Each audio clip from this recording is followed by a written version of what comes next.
No, you don't want to say that word. No, we don't want to say that word because that's a bad word. Asshole. Yeah, I guess I am an asshole. You know, sometimes you gotta be an asshole. My grandpa taught me that. Whatever. Why are you just being an asshole? Well, that's real nice. And kicking off today's Am I the Asshole, titled Shots for No One, it's from a female. She's 23 and she's single. She says, I have a friend that goes out with me every weekend. We're young and pretty, so we always get drinks and niggas stay on us. We like it and it's fun, but that's not the issue. The issue is that when we pregame, I always have liquor at my house ready for us to get a little lit. You know, a little spicy before we get there, so we don't have to rely on a drink from nobody, and in case we don't want to spend our coins. Yes, she did say coins. We pregame at my apartment. I have my own place. She still lives with her mama, but she drives a nice car, so she always drives us to the club. And I always provide the liquor, which is fine. It's my part to put in.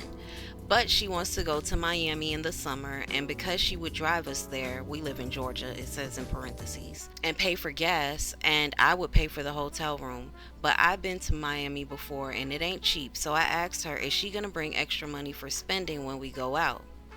She said she was hoping I would cover half of her expenses. The fuck? Am I wrong for saying no? And now our trip is on hold. Am I the asshole? You got 68% of people are saying you're not the asshole. Not the asshole at all. 32% do say that you are, though. 32% say you're definitely an asshole. So let's get to the bottom of this. So the reason why I find this one interesting is because it's two friends. You know, obviously you guys trust each other enough. You guys have a setup that works for you guys, a system in place. And it seems like, you know, that works for you guys. I don't want to tell you anything that's going to cause you to lose your friendship, but I do want to tell you to definitely speak up and hold her accountable for the things that you want of her that you know are fair. You know, that's pretty much why you're not the asshole, because everybody's seeing what's fair versus what's not. It's not fair for her to expect for you to pay her way. This is supposed to be something fun, and the more that you pay for somebody, the more your fun turns from fun to a chore, kind of. I've noticed that. Unless you just got it like that, it's very hard for you to enjoy yourself when you find yourself spending on someone else and taking care of them for a trip. You kind of start resenting, and not necessarily that person, but the decision, and you kind of wish that you would have said something sooner. I just want you to definitely consider speaking up and letting her know, like, you know, if we need to, I can get a rental. Like, if you're going to be paying for the hotel and other things like that, then you definitely could afford to get a rental so she doesn't have to drive her car, and that removes the need for her car. That removes half of her spending coming out of your pocket. So I just feel like it's awesome that you guys get to have fun with each other. It's awesome you guys have a system that works for you guys. But what's not awesome is that you're expected to pay for her even in another state. You just got to speak up sometimes and let people know, like, that's not going to work. That's not how this is going to go down. You're not the asshole. 32% say you're not the asshole. 68%, say, yeah, you're not the asshole. 68% aren't lying to you. Like, I agree with that 68%. You're not the asshole because the expectation on you is greater than it should be.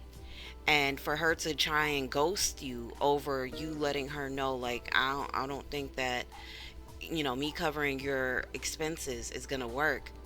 That kind of lets you know that possibly your trip would have had a negative turn at some point anyway. You get what I'm saying? Like, it's hard to people that you hang out with in fun capacity, when you hang out with them in a more responsible capacity, you tend to find yourself being more, like I said, resentful, more, not necessarily angry, but just resentful that you have to help somebody out. And it's not that you don't want to help them, it's just that you want to be able to spend your money on the things that you want to. You don't want to count every dollar. You don't want to have things being monitored, you know what I'm saying? And God forbid she's one of those friends that kind of like nitpicks what you buy versus what you get for her, because there are people like that. So you're not the asshole. I say tell your friend, listen, let's rent a car, let's go down, or invite somebody else that that wouldn't mind paying for her. Like, maybe she knows people. You say you guys hang out, y'all be getting dudes, y'all get niggas. So I mean, maybe there's room for somebody to sponsor her trip, and it's not you. You know, there's a lot of room there for this to be remedied. Don't allow this to be something that breaks up you guys' friendship if you guys actually really do have a great friendship, you know? So I say that's my take on it. Okay, and our next story is titled Who Needs Sisterhood? It is from a female. She's 28 and she's single. It says, I share a home with my sister and cousin. We have a good vibe and know each other well enough to respect each other's space. Everything was going great until my cousin's younger sister, needed to come stay with us. It's our family's house. In parentheses, it says our dads are brothers and rent it to us. So technically she can come and stay as long as necessary, per our dad's rule, as well as other bylaws, it says in parentheses. She's been here for a month and all of us, including her own sister, have been missing things. Uh-oh. Earrings, clothes, socks, underwear. What? I was done by the time the underwear went missing, and yes, they were worn. I told her sister that I was going to confront her because this is ridiculous and anything she needs she could just ask for, not steal. Her sister 100% agreed. We had a house meeting and she admits to being a recovering addict. All of our mouths dropped open. We are all truly blindsided by this. The room was quiet as fuck. She said she had developed a habit while dating a guy 9 months ago and lost her baby. While we empathize with her loss and trauma, we can't support her habit or the symptoms of it. No one in our family besides us knows, but that makes it worse because it feels like our situation to deal with when really she needs support from more than just us.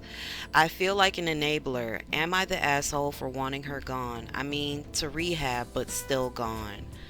Wow. Okay, this one's a little heartbreaking because no one wants to see a family member fall apart. A lot of times our cousins are our first best friends aside from our sisters or brothers. You know, aside from your siblings, your cousins are your first best friends. It sounds like you guys have a great way of communicating. You have house meetings. There's an arrangement set up. You even use the word bylaws. So, you know, it sounds like you guys are very concise about keeping business very much so priority and comfort in priority as well. So I respect that about you guys' relationship. That's really, really nice, and it sounds like, you know, a power relationship. But I mean, your underwear went missing, your earrings, your clothes, socks. You know, she's going very, very personal with the things that she's getting. And maybe she's getting them because as an addict, maybe when she goes out and when she's, you know, sober, possibly she's going through your drawers and saying, well, I need this and I don't want to get her new stuff. Like, you know, some of us have underwear and clothes with tags still on them. Like, as long as she's not taking my new shit, I'm good. Okay, let me stop. That's shallow as fuck to say. But seriously, like, maybe that's her thought of process. Like, I don't want to take the new shit. I'm gonna get the old shit. I don't know. I don't have more context on that, so I can't really speak on why it is the type of clothing that it is, or, you know, that doesn't make sense. But you didn't say that it's expensive jewelry, so that's a good thing. You know, she's going for the least valuable thing. She's not taking you guys' money, but how long before it could potentially get to that, you know? I feel like you guys aren't wrong for wanting her gone because this is a serious situation. She's very much so traumatized and she found a way to cope with it that's not healthy. It's one of the most unhealthy ways of coping with a loss.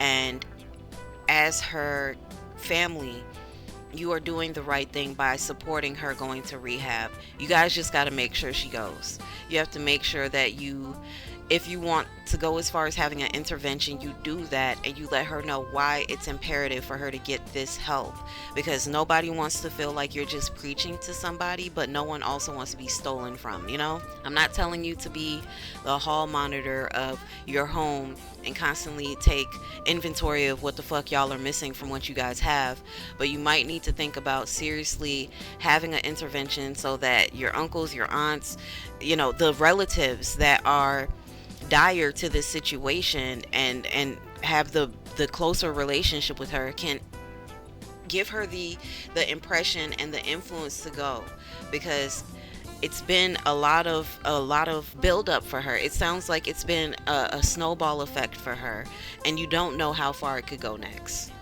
So I really want you guys to try and get that help for her that she needs as soon as possible, because it's a necessity. She's someone that you could lose. Okay, I'm trying to walk around that, not tiptoe, but just walk around saying that. But when a person suffers a trauma or a loss, there is kind of this thing that grows in them where they feel like, you know what, I ain't got shit to lose now. Especially when that loss is a life. That is one of the first things that can cross a person's mind, that I ain't got shit to lose. If she feels that way, I can guarantee you underwear are the last things that come across her mind. Is something like, ew, why are you using that? She's not thinking of things like that. That kind of is indicative of somebody that is just really at the end of their rope. So I really hope you guys get her help soon. This was one of the more kind of like sad am I the assholes, you know, it really kind of struck a chord in me just reading it. So I hope you guys get her help soon. You guys sound like a great group of women. I hope that continues to work out for you guys. And, you know, the internet agrees. You guys aren't the asshole. You're not the asshole. Get your family members some help. Please do. Please. Okay, and this next one is titled Too Soon. It's from a male. He's 27 and he's in a relationship. He says, my girlfriend recently moved in with me and my two older brothers. We're a group of guys, so we don't have some serious decor going on. Just comfortable things like a couch set, a kitchen table set, an entertainment center, the things that are necessary for a home. She moved in 2 weeks ago, and so did all her fancy decor. She has ottomans, not footstools. She has a duvet, not blankets. And she has ceramic dishes, not Dollar Tree bullshit. We were all fine with our simple and comfortable living, but now that she's here, it's like we have to live to her standard. I love her, but my peace is my first love.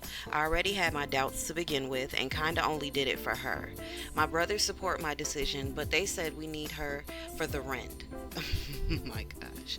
Am I the asshole for wanting her to move out regardless? Ooh.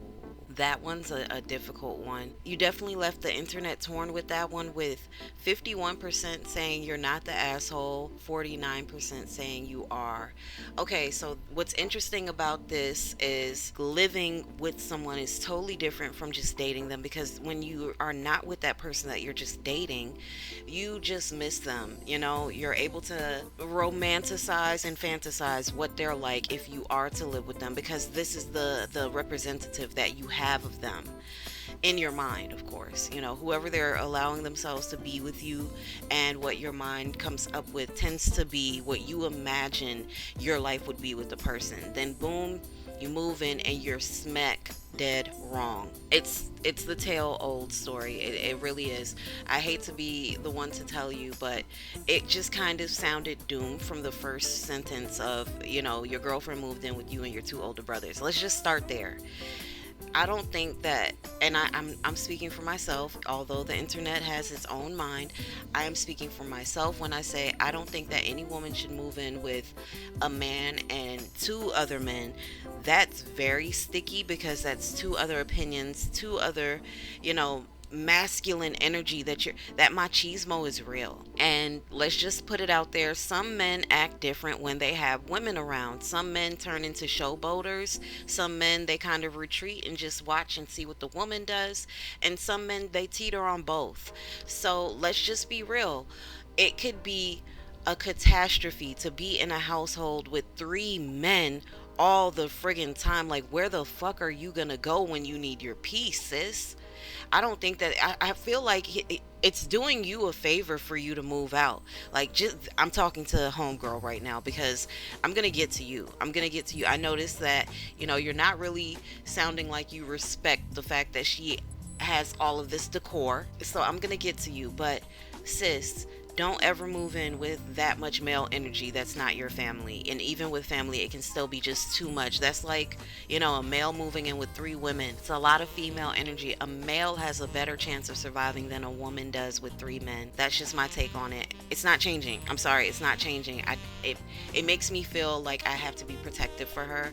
Not that her boyfriend's brothers are horrible, not that her boyfriend is horrible, but my gosh, like, that's a lot of masculine energy. But okay, so let's get to the not the asshole, because like I said, 51% say you're not the asshole, 49% said you are. You need to be somebody that can respect others' things and not make a mockery of them. If she likes a duvet versus a comforter, that's fine. If she loves her ceramic dishes and her cutlery sets, that's fine. Some people have a certain standard because maybe they grew up without it, or maybe they grew up with it and that's just what they know, or that's what they want to know. It is not for us to make a mockery of those things all because we ourselves don't care for them. It's not that we don't have them because we don't want them, we just don't care for them. Like you say, you live a simple life, that's good for you. You think that an entertainment center, a couch set, and a table set is good. You think that's enough for you, whereas she feels not. So it's fine that you guys are on two totally different ends of things, but allow yourself to say, these are her things, let me respect them because that's how she feels about them. The real reason why you want to know if you're the asshole is because your brothers want her to remain there for her rent, and you want her to move out regardless. You're not the asshole for that because you want your peace back. And maybe it's best that she keeps her peace and her things away from you guys. And that also includes her money. Is there a way that you could potentially get her help without her having to live with you? Do you guys have that level of communication?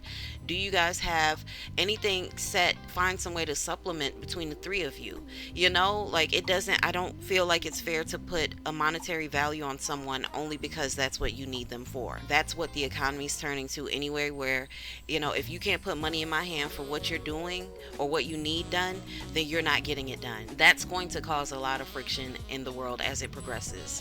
As that mindset, as that approach progresses, it's going to cause a lot more contention, and people are going to have more energy that is directed towards the wrong things than the proper things. You're not wrong. There's definitely a way for you guys to supplement getting her share of whatever she's paying without having to go through her or put you guys' comfort at jeopardy. Have a conversation with her.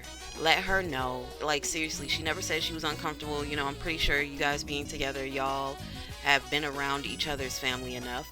But don't make it unfair for her where it's an obligation to be with you, especially if it's not a true desire for you, So, yeah, you're not the asshole. You got off pretty good. And thank you guys so much for tuning in today. Remember, if you guys want to send in any submissions, feel free to do so at enemyofright@gmail.com. That's enemyofright@gmail.com. We are here to listen. We are here to give opinions. We're not here really to judge. It may seem that way, but I mean, seriously, everybody comes off a little judgy nowadays. Send in your submissions. Include your name. Include if you're in a relationship, your age, and that's all we want to know about you besides your situation. Thank you guys so much for tuning in, and don't forget to like, comment, and subscribe, and see you guys next time.